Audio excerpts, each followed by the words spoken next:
ठीक है ना। हेडिंग कीजिए निरक्षीय स्थिति। इसके पहले आप कल अक्षीय स्थिति पढ़ रहे थे हम लोग। विद्युत द्विध्रुव के कारण किसी बिंदु पर विद्युत क्षेत्र की तीव्रता ज्ञात करना। एक बार आपने अक्षीय स्थिति में किया, अब आपको क्या करना है निरक्षीय स्थिति में। अक्षीय और निरक्षीय में अंतर कर पा रहे हैं? जब उसी के अनुदिश होगा तो वो अक्षीय, और अनुदिश ना होकर उसके लंबवत कहीं किसी एक बिंदु पर होगा तो फिर वो क्या हो जाएगा निरक्षीय। एक तरीके से और करते हैं इसको, एक होता है किसी एक एंगल पर, ठीक ना, ये अक्षीय और लंबवत तो निरक्षीय, बट यदि किसी भी बिंदु पर ऐसा आएगा तो फिर एक कोण में फॉर्मूला निकालते हैं हम। कॉम्पिटिटिव एग्जाम्स के बच्चे उसको तैयार करते हैं, तो डायरेक्ट लर्न कर लेते हैं कि यदि इतने एंगल पर होगा तो कितना आएगा विद्युत क्षेत्र, 45 डिग्री पर होगा तो कितना आएगा, ठीक ना। अभी आप किस किस एंगल पे बात कर रहे हो? अभी आप 0 एंगल पर बात कर रहे हो और 90 एंगल पर बात कर रहे हो। इसके बाद यदि कोई वस्तु जो है, कोई बिंदु यहाँ पर है, ठीक है ना, तो 45, 60 फिर वो एंगल पर आपको ज्ञात करना पड़ेगा। समझ में आ रही? ठीक है। तो अभी सिर्फ आप दो स्थितियां देख रहे हो, एक तो अक्षीय और दूसरी निरक्षीय। हेडिंग दे दी, नोट करिए।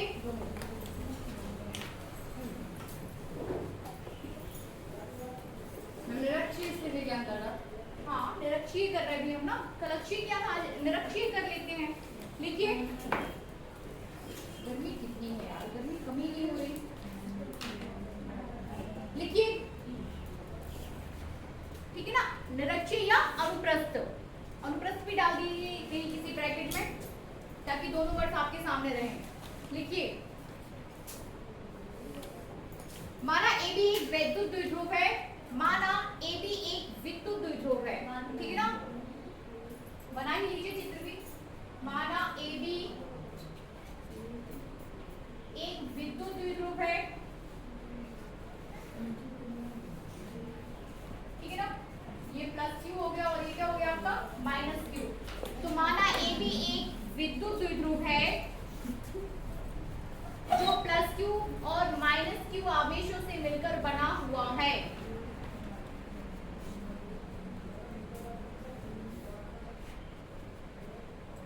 जो प्लस Q और माइनस Q आवेशों से मिलकर बना हुआ है।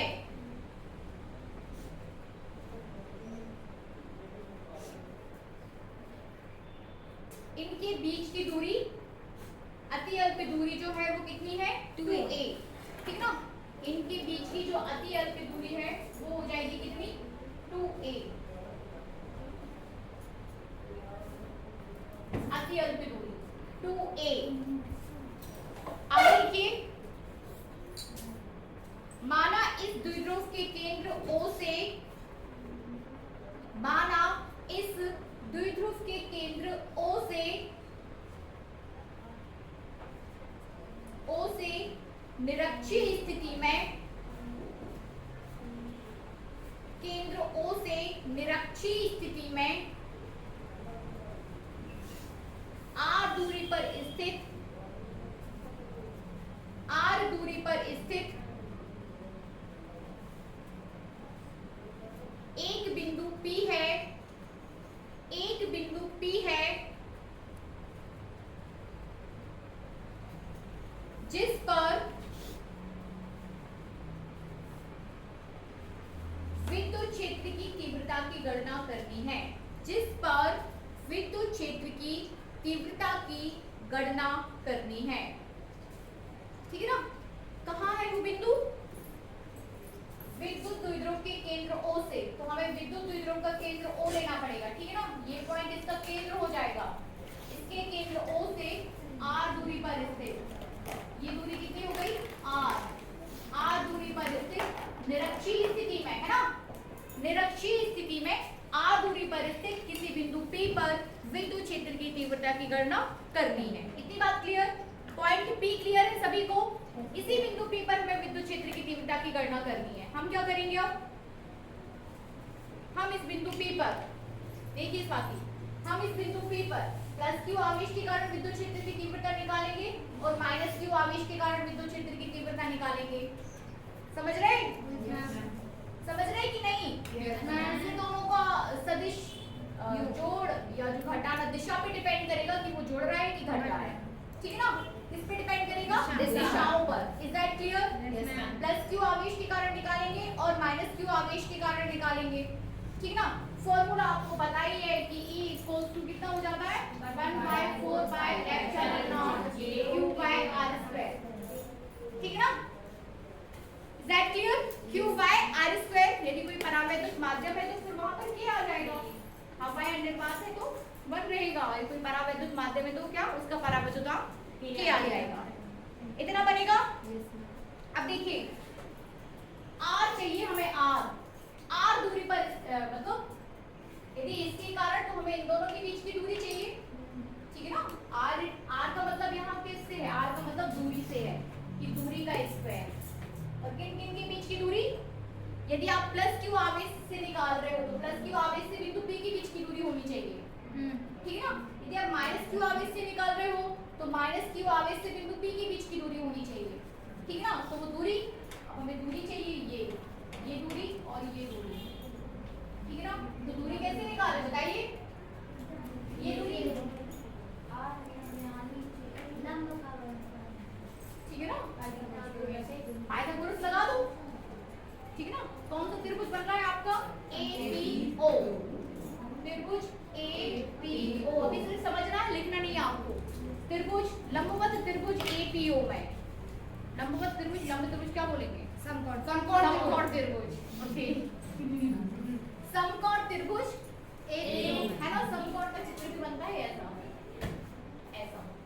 समकोण त्रिभुज APO में लगा दो पाइथागोरस, कर्ण का वर्ग इक्वल्स टू लंब का वर्ग, ठीक है ना। कर्ण का स्क्वायर इक्वल्स टू ये हो जाएगा आपका आधार स्क्वायर प्लस लंब स्क्वायर, सही कर रहे हैं ना। यस मैम, लंब स्क्वायर, कर्ण कितना है AP, यही निकालना ना आपको AP, तो AP स्क्वायर, आधार कितना है AO स्क्वायर, और ये OP स्क्वायर। अब AO कितना है ठीक है ना। यदि ये पूरा 2A है तो इतना आपका A रहेगा, ठीक है ना, और यहाँ से यहाँ तक पूरा कितना रहेगा A, बनना है। तो ये कितना हो जाएगा A square plus R square AP square AP बराबर हो जाएगा आपका under root A square plus R square, ठीक है ना। मतलब दूरी की जगह आपको कितना लिखना पड़ेगा, under root A square plus R square, समझ आ रहा है। ये दूरी भी उतनी होगी और ये दूरी भी उतनी ही होगी, so under root A square plus R square बनेगा सभी को। बस तो इतना अपन करेंगे, तो उसको फिर इसकी दिशा विशा देखेंगे कि किस दिशा में फंस रहा है, उसको आगे सॉल्व कर देंगे। लिखिए आगे, चित्र बना लीजिए।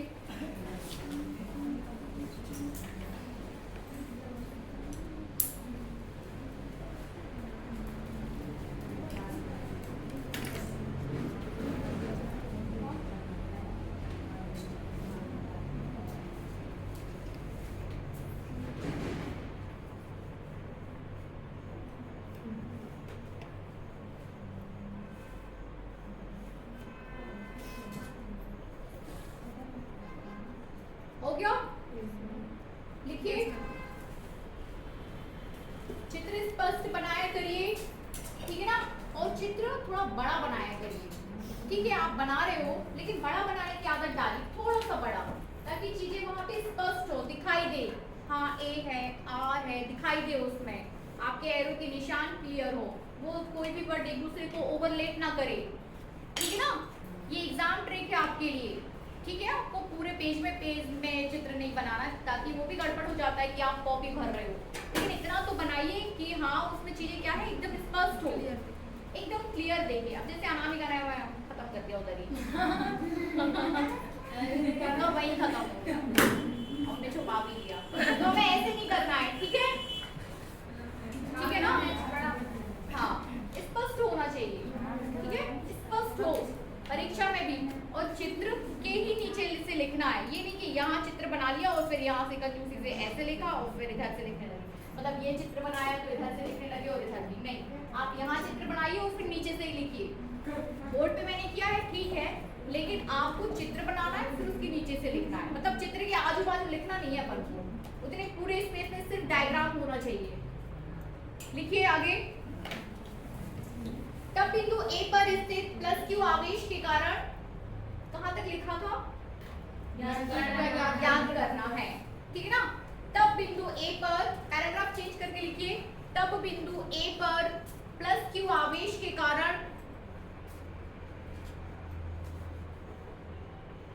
तब बिंदु ए पर प्लस क्यू आवेश के कारण विद्युत क्षेत्र की तीव्रता, तब बिंदु ए पर स्थित प्लस क्यू आवेश के हाँ। कारण पी पर, हाँ, तब बिंदु ए पर स्थित प्लस क्यू आवेश के कारण बिंदु पी पर विद्युत क्षेत्र की तीव्रता।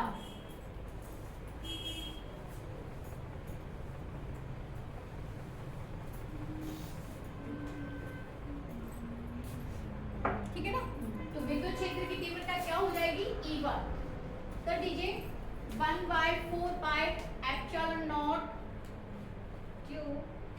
Q अपॉन AP स्क्वायर, ठीक है, Q upon AP square. Equation first दे दीजिए, ठीक है ना, और ये हो जाएगा आपका, दिशा क्या हो जाएगी? AP के अनुदिश, AP दिशा, ये जाएगा ऐसे, AP के अनुदिश।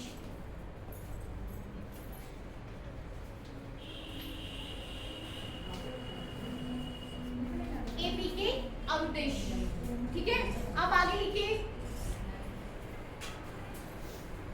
इसी तरह बिंदु B पर स्थित, इसी तरह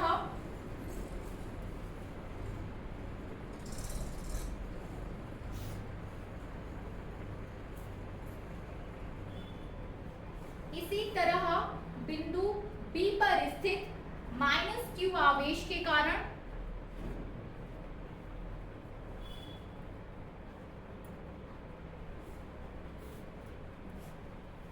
B पर स्थित माइनस Q आवेश के कारण बिंदु P पर विद्युत क्षेत्र की तीव्रता, ठीक है ना, बिंदु P पर विद्युत क्षेत्र की तीव्रता, so that is E2 1/4 pi epsilon naught Q by dP square, ठीक है ना। समीकरण 2 हो जाएगा, इसकी भी दिशा दे दीजिए, किस डायरेक्शन में हो जाएगा? B फिर B दिशा में, AP P से B इस दिशा में हो जाएगा PB के अनुदिश, ठीक ना, डायरेक्शन क्या रहेगी? PB के अनुदिश।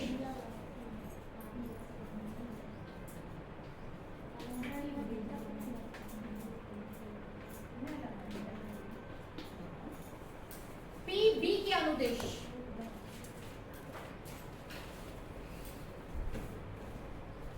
ठीक ना। चित्र से स्पष्ट है कि AP इक्वल्स टू PB, है ना स्पष्ट।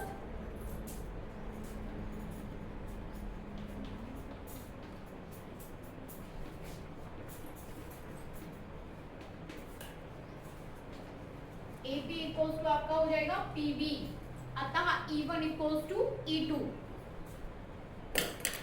अतः E1 और E2 के मान, ऐसा लिख लीजिए पूरा, अतः E1 और E2 के, अतः E1 और E2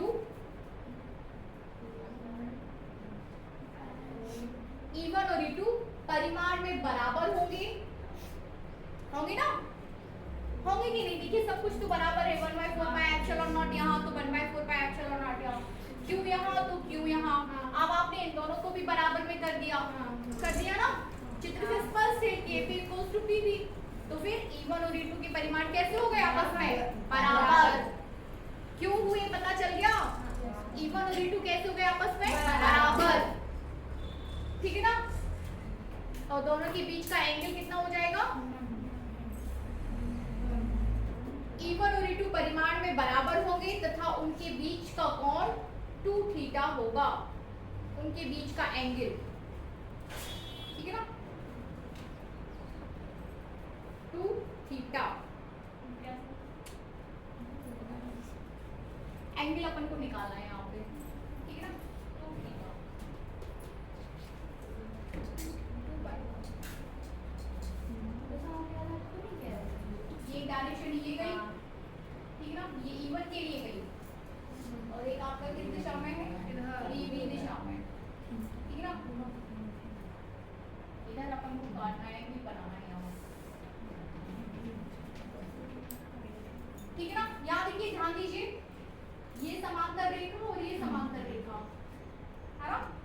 यदि ये एंगल थीटा तो फिर ये एंगल भी कितना होगा? थीटा।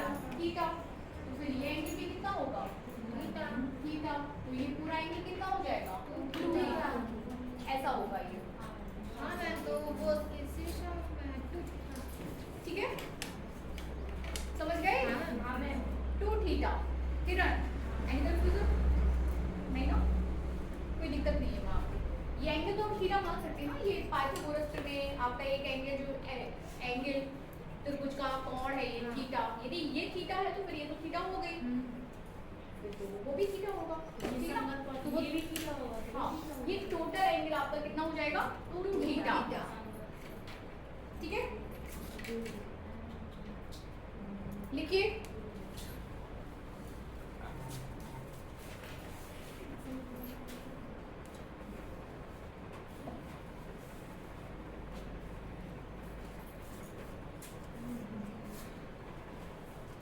सेम चीज आप इस साइड भी कर सकते हो कि आपके एक डायरेक्शन किस कौन सी डायरेक्शन में पता है अपन ने ये इधर ये थीटा के हिसाब से हाँ संगत हुआ। इधर भी ठीक है, इधर भी ठीक है। इसके हाँ दिस डायरेक्शन यहाँ पे ले सकते हैं या अपन इसकी डायरेक्शन क्या लिखी थी अपन ने? वीवी। इसकी डायरेक्शन ये देखो, ये आप इसको साफ कर इस डायरेक्शन में वीवी डायरेक्शन में देखिए है ना। एक की डायरेक्शन E1 की डायरेक्शन अपन ने ये मानी ना AP दिशा में, ये गया ऊपर की तरफ। इसकी डायरेक्शन क्या मानी थी? ये E2। ये इसकी डायरेक्शन है और ये किसकी है? E1 की। इतनी बात तो क्लियर है? ठीक है ना। यदि ये थीटा है तो फिर ये भी थीटा हो जाएगा और ये भी थीटा। अब इन दोनों के बीच अब आप बोल सकते हो कि E1 और E2 के बीच का जो एंगल है वो 2 थीटा है। अब तो बोल सकते हैं ना? ठीक है ना। अब आप बोल सकते हो कि E1 और E2 के बीच का एंगल क्या है? 2 थीटा बनेगा। यही आपने लिखा है, यही यहाँ पे चित्र से क्लियर भी हो गया कि E1 और E2 के बीच का एंगल क्या हो गया? 2 थीटा। ठीक ना। अब E1 और E2 के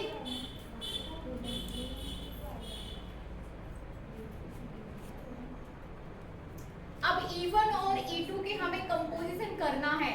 घटक, क्षैतिज घटक और ऊर्ध्वाधर घटक। पढ़ा तो है किस तरीके से करते हैं। क्षैतिज घटक और ऊर्ध्वाधर घटक किस तरीके से होगा? यहाँ देखो, यदि ये E1 है, ठीक ना, ये वाला E1 और ये थीटा, तो इसका क्षैतिज घटक ये हो जाएगा थीटा के साथ E1 cos थीटा और ये हो जाएगा इसका ऊर्ध्वाधर घटक E1 sin थीटा। क्षैतिज और ऊर्ध्वाधर घटक, ठीक ना। तो इसके E1 का आपको क्षैतिज और ऊर्ध्वाधर घटक करना है, मतलब ये जा रहा आपका E1 ऊपर की तरफ और ये एंगल है, ये वही पोजीशन है, ठीक है ना। तो आपको एक डायरेक्शन ये हो जाएगी। तो ये E1 cos थीटा और ये E1 sin थीटा बनेगा। अब ये आपका कहाँ तरफ है? नीचे की तरफ E2, ठीक है ना। ये E2 नीचे की तरफ है तो एक एंगल ये और एक साइड ये वाली लाइन ये, तो ये हो जाएगा आपका E2 cos थीटा, नीचे वाला हो जाएगा E2 sin थीटा। कंफ्यूजन तो नहीं हो रहा? No ma'am. फिर से बता दूं? हाँ मैम। फिर से बता दूं? खुशी बन रहा है? किसको नहीं बनना? हाथ उठाएं। चलो कोई बात नहीं, फिर से देखिए।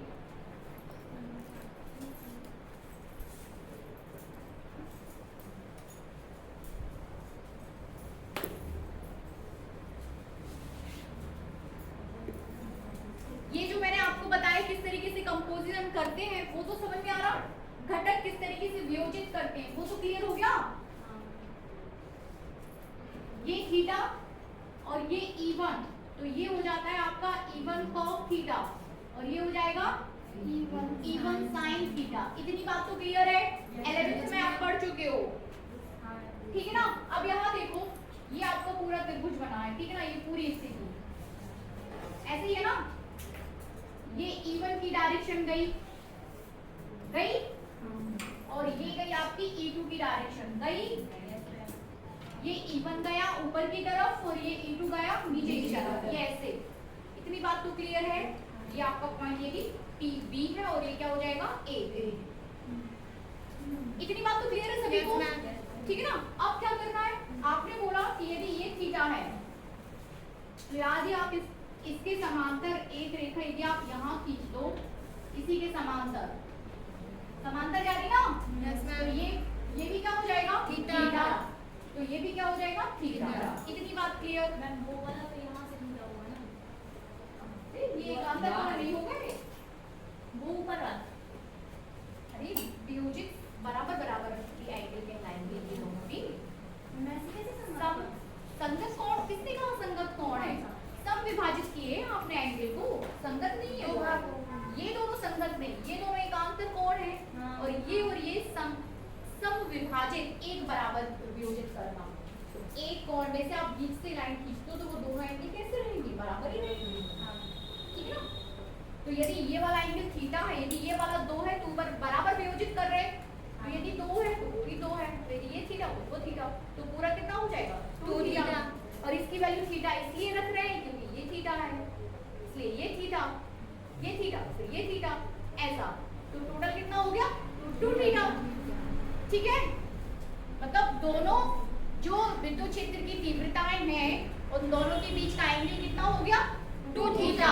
इतनी बात क्लियर, ठीक है ना। E1 E2 क्लियर है सबको। अब हमें E1 और E2 को क्या करना है, घटक के क्षैतिज और ऊर्ध्वाधर घटकों में वियोजित करना है। कैसा, क्षैतिज तथा ऊर्ध्वाधर घटकों में वियोजित करना है, ठीक है। तो फिर अब देखिए ये E1 है, ये देखो ऊपर की तरफ गया E1, ये देखो इसके साथ ये थीटा है, ये वाला थीटा, तो इसका ये वाला पार्ट क्या हो जाएगा E1 cos थीटा। लिख दूं मैं यहाँ पे E1 cos थीटा। खुशी ले आना वो वाली चौक, कलर चौक, ठीक है ना। ये हो जाएगा आपका E1 cos थीटा। तो फिर हमें इसको ऊपर की तरफ क्या करना पड़ेगा, ये वाला E1 sin थीटा, ऐसे लिख देते हैं इसको E1 sin थीटा बनेगा। E1 sin theta. अब देखिए ये हो गया। अब हमें इस E2 को वियोजित करना है, E2 को, ये वाला इस डायरेक्शन में जा रहा है ना E2, तो E2 के साथ ये थीटा है, तो ये वाला क्या हो जाएगा E2 cos थीटा, और नीचे की तरफ क्या करना पड़ेगा E2 sin थीटा। ये नीचे की तरफ क्या हो जाएगा E2 sin थीटा, ठीक है ना। इसका डायरेक्शन ऊपर की तरफ और इसका डायरेक्शन नीचे की तरफ, परिमाण में बराबर और विपरीत होने के कारण एक दूसरे को क्या कर देंगे कैंसिल। आपको बचेगा क्या, आपके पास रहेगा E1 cos theta, E2 cos theta.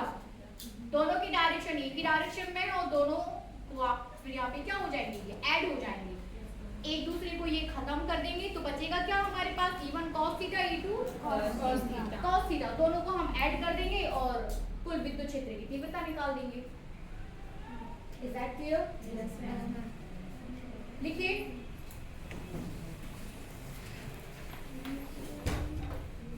लिखिए पहले लिखा कहाँ तक ये बता दो। 2 थीटा होगा, 2 थीटा होगा, ठीक है ना। जहां angle PAB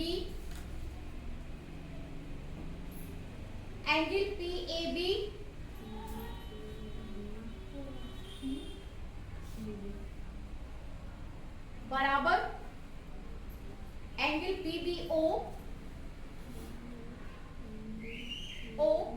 equals to theta, ठीक है ना। एंगल A और B, this angle and this equals to theta. आगे लिखिए, E1 को 2 घटकों में वियोजित किया जा सकता है।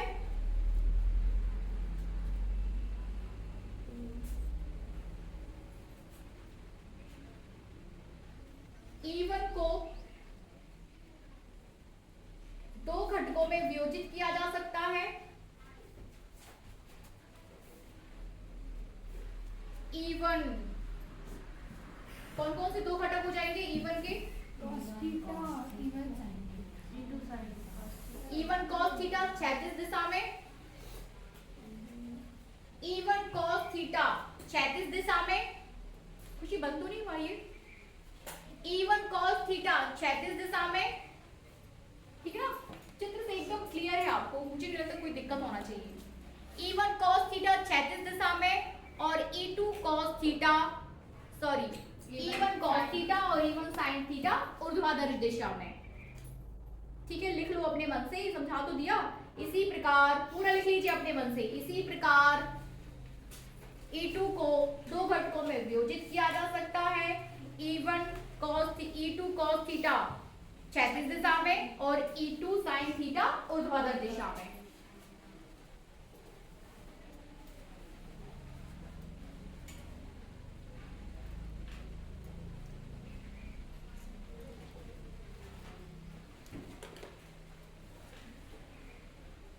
लिख लिया? मुझे भी लग रही है गर्मी। देखिए आगे, चूंकि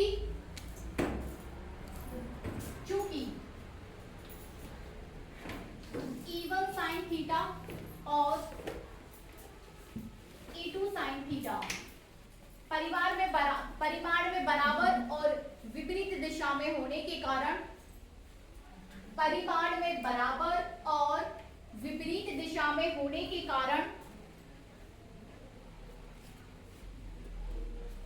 कारण एक दूसरे को निरस्त कर देते हैं।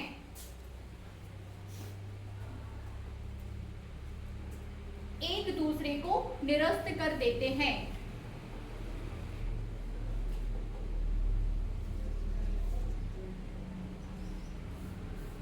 परंतु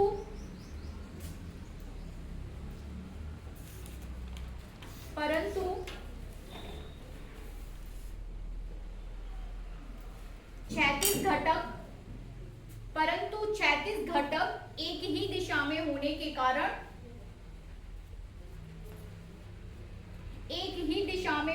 कारण आपस में जुड़ जाते हैं।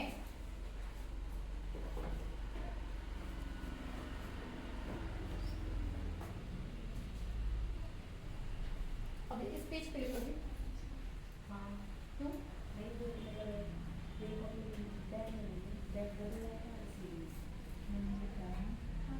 हम तो अपना सामान कभी नहीं भूलते, एकदम प्रिपेयर रहते हैं कि हमें क्या पढ़ाना है, कब पढ़ाना है। आपका सिलेबस पूरे माइंड में नहीं कि भैया अभी जुलाई में कितना हो जाए, अगस्त में कितना हो जाए, जून में हम कहाँ तक पहुँच जाए, आप इसको भी नहीं रख पा रहे हो।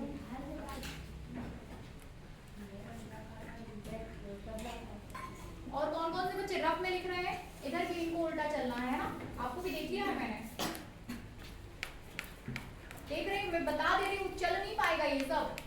एकदम स्ट्रिक्ट रहिए, एकदम तैयार रहिए चीजों को करने के लिए। थोड़ी सी लापरवाही बर्दाश्त नहीं है मुझे।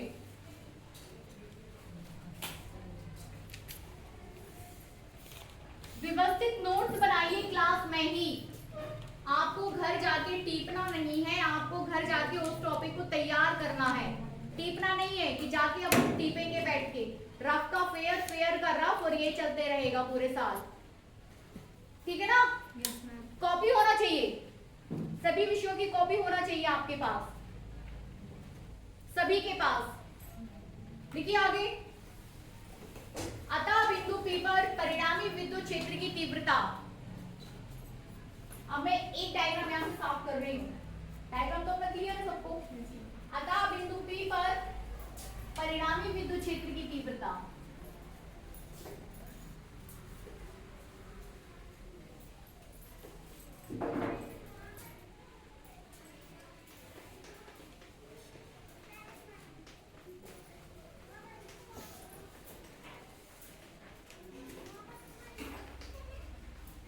परिणामी विद्युत क्षेत्र की तीव्रता पूरा लिखिए तो कितना हो जाएगी? परिणामी विद्युत क्षेत्र की तीव्रता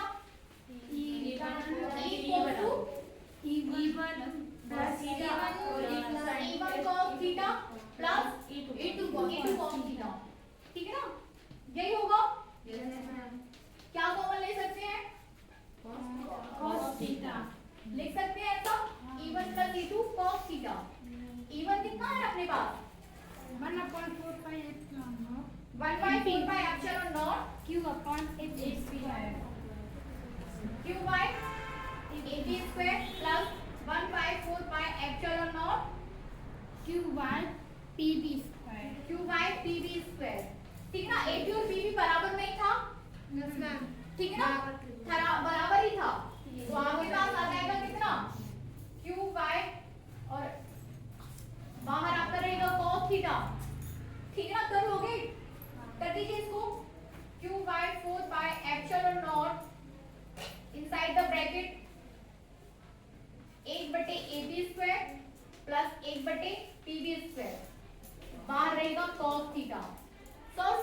निकालिए। एपी और पीबी भी अपन निकाल चुके हैं, कितना था, निकाला था ना। अंडर रूट ए square plus very good, under root ए square plus R square, under root ए स्क्वायर प्लस आर स्क्वायर। तो बस फटाफट रखिए, सॉल्व करिए और फिर हमें बताइए कि कितना आया। ठीक है, कर दो, कुछ करें ना आराम। क्या देखिए, E equals to 1 by 4 pi epsilon naught q by 4 pi epsilon naught 1 by AP square 1 by TB square and outside the bracket cos theta। ठीक है, AP और PB कितना है आपके पास, under root A square AP equals to PB and equals to under root are square plus a A square, under root are square plus A square. ठीक है, इतना अपन ने लिख लिया। और cos theta equals to cos theta equals to आधार बटे कर्ण। आधार बटे कर्ण। तो ये आपके पास आधार हो जाएगा, साइड में निकालो, आधार बटे कर्ण। आधार आपका कितना रहेगा a और कर्ण कितना रहेगा under root under root are square plus a square, है ना, under root are square plus a square, a upon under root are square plus a square. ना क्लियर। अब इन दोनों की वैल्यू हम कहाँ रख देंगे, वहां। तो e equals to q by 4 pi epsilon naught inside the bracket 1 बटे r square plus a square under root का स्क्वायर। ठीक है ना, प्लस 1 बटे सेम चीज। अब ये चित्र साफ कर देते हो, ठीक है ना, अपने पास है और अपन इसको सीख चुके हैं, अब माइंड में अपना चित्र।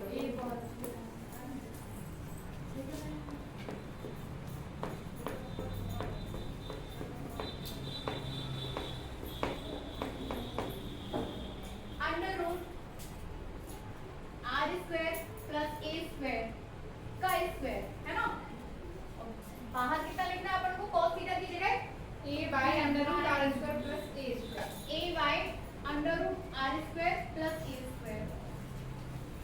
ठीक है ना, अंडर रूट मींस 1/2 की घात, समझ रहे हैं। अंडर रूट का मतलब क्या है, 1/2 की घात। तो यदि मैं ये अंडर रूट हटा दूं सभी जगह से, तो कितने की घात लगानी पड़ेगी, 1/2 की।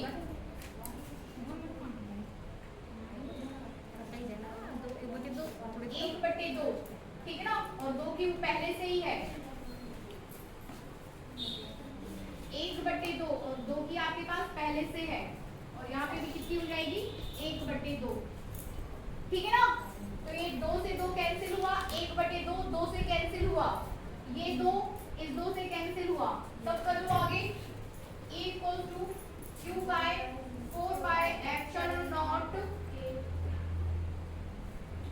ठीक है ना, 1/r square plus a square plus 1/r square plus a square, और ये जो है आपके पास a/r square plus a square के ऊपर 1/2।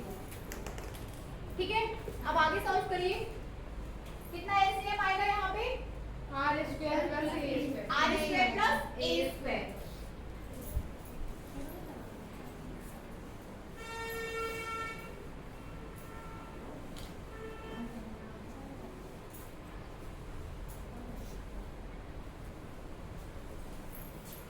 तो फाइनली E इक्वल्स टू हो जाएगा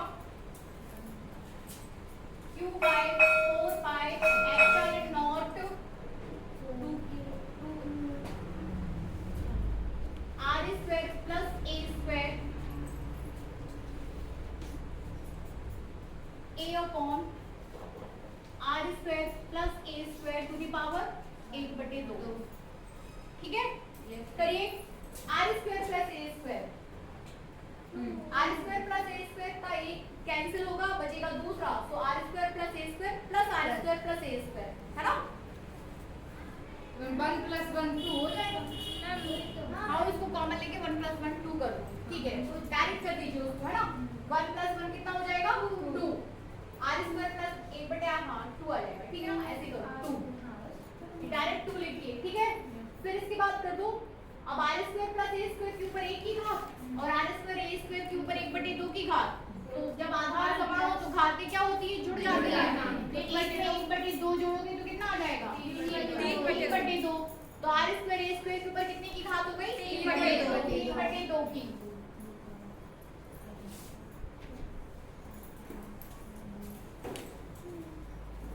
ठीक है ना।